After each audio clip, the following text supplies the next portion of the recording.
இல்ல குளிச்சு போட்டு அந்த பையனும் தொடங்குகிறேன் கரிமலையை தொடர்ந்து போயிடுறேன் நீண்டி மலையை ஏறினதும் சபரிமலைக்கு போயிடுறேன் 18 காத்து நிற்கிறேன்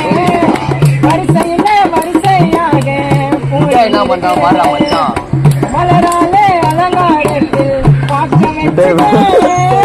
வரிசையில வரிசையாக